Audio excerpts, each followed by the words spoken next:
এবং কত বৈধ স্পিড লিমিট থাকার কথা ডিটেলসটা আমরা আপনাদের সাথে জানিয়ে দিব।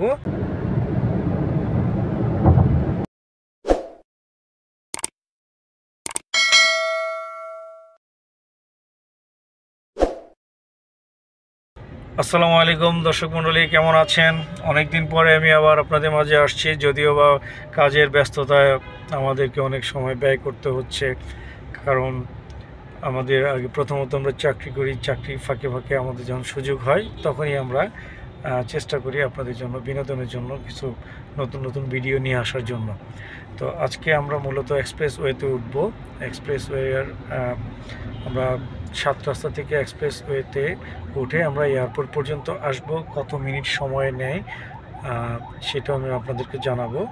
তো দেখতে থাকুন, আমাদের সাথে আজকে এনজয় করবে আমাদের এক কলিগ ফুয়াদ। ফুয়াদ, তুমি কি এনজয় করবে তো? জি স্যার, অবশ্যই। সাথে আমাদের সাথে আছে আসিফ। আসসালামু আলাইকুম।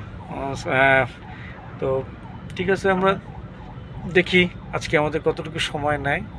তো আমরা আপনাদেরকে পরিপূর্ণভাবে জানাতে চেষ্টা করব।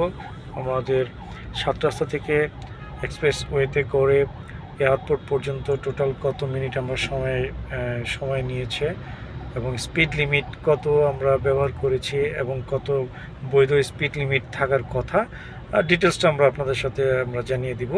তো দেখতে থাকুন, ভালো থাকুন। দর্শক মণ্ডলী, আমরা এখন এই মুহূর্তে এক্সপ্রেস হাইওয়েতে উঠে গিয়েছি 7 রাস্তা থেকে। তো আমরা এখন টাইমটা ধরে রেখেছি, দেখি কত মিনিট লাগে আমাদের এয়ারপোর্ট পর্যন্ত পৌঁছাতে। আমরা কিছুক্ষণ পরপরই দেখতে পাচ্ছি স্পিড লিমিট দেওয়া আছে 60, অর্থাৎ 60 কিলোমিটার বেশি যেন কেউ স্পিড লিমিট না ওঠানো হয়।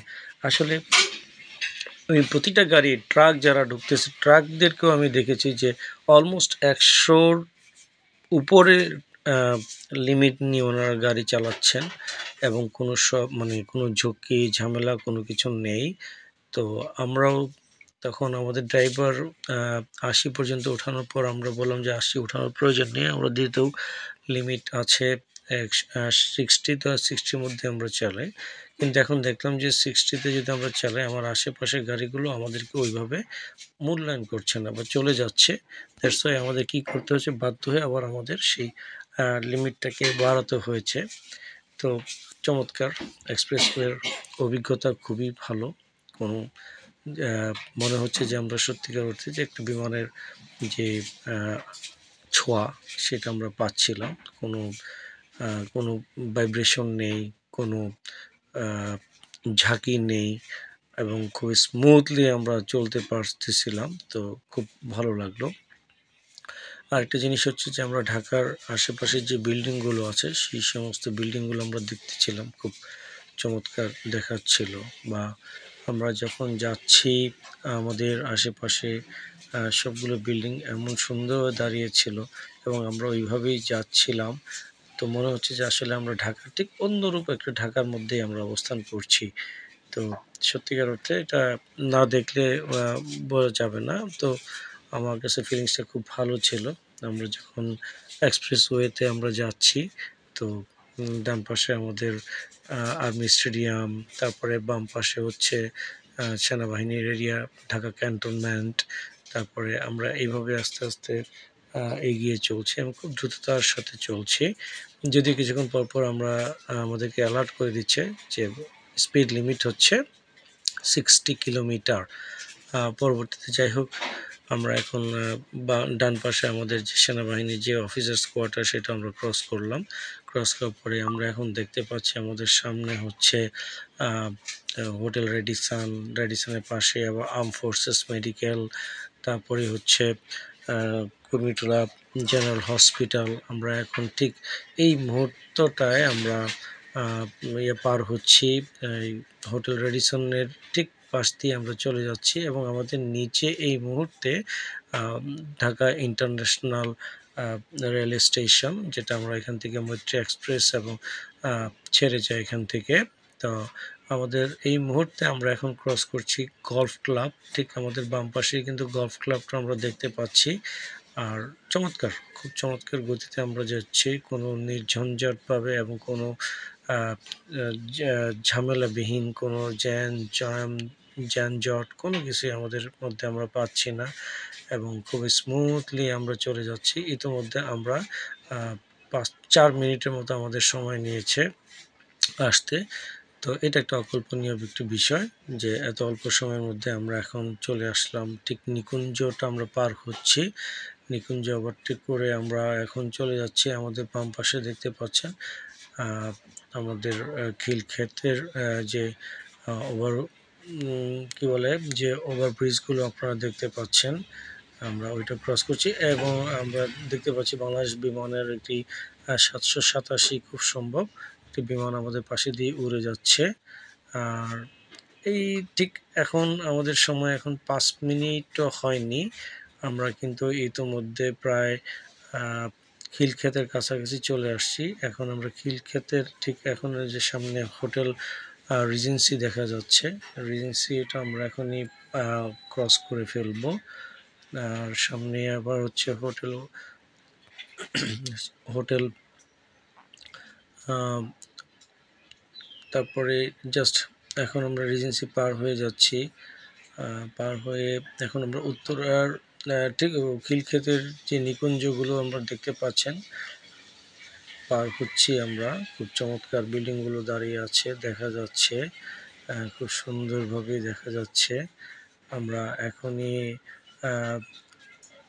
এয়ারপোর্টের ঠিক 3rd টার্মিনালের কাছাকাছি আমরা চলে এসেছি। আপনারা দেখতে পাবেন যে আমরা এখন 3rd টার্মিনাল দেখা যাচ্ছে। আমাদের বেশ ভালো লাগছে। এখন সময় মোটামুটি প্রায় 6 মিনিট, 6.5 মিনিটের উপরে আমাদের সময় নিয়েছে। আমাদের সর্বসাকুল্যে আমাদের এখন ঠিক এয়ারপোর্ট যদি ক্রস করি আমার মনে হয় 6-7 থেকে 7.5 মিনিটের মধ্যে আমরা চলে আসব। এই মুহূর্তে আমরা ঠিক 3rd টার্মিনালের পাশে দিয়ে যাচ্ছি বিমানবন্দরের। তো বেশ ভালোই লাগলো আমাদের আমাদের আমরা খুব এনজয় করলাম। আমাদের দেখতেই পাচ্ছেন আমরা ঠিক 3rd টার্মিনালের একদম সামনে দিয়ে আমরা এখন নেমে যাচ্ছি। সর্বসাকুল্যে আমাদের সময় লেগেছে 7 মিনিট 20 সেকেন্ড, 25 সেকেন্ডের মতো আমরা সময় নিয়েছি। তো এখন আমরা এই মুহূর্তে এয়ারপোর্ট 3rd টার্মিনালের পাশে দিয়ে আমরা চলে যাচ্ছি। আমরা পরবর্তীতে আমাদের এয়ারপোর্টের ঠিক সামনে যে 1st and 2nd টার্মিনালের সামনে দুটো ফ্লাইওভার আছে, ফ্লাইওভারটা আমরা ক্রস করব। ক্রস করে আমরা সিভিল এভিয়েশন পর্যন্ত আমরা টোটাল কাউন্টিং করব। তো ভালো লাগছে দর্শক মণ্ডলী, আপনারা দেখতে থাকুন, এনজয় করুন।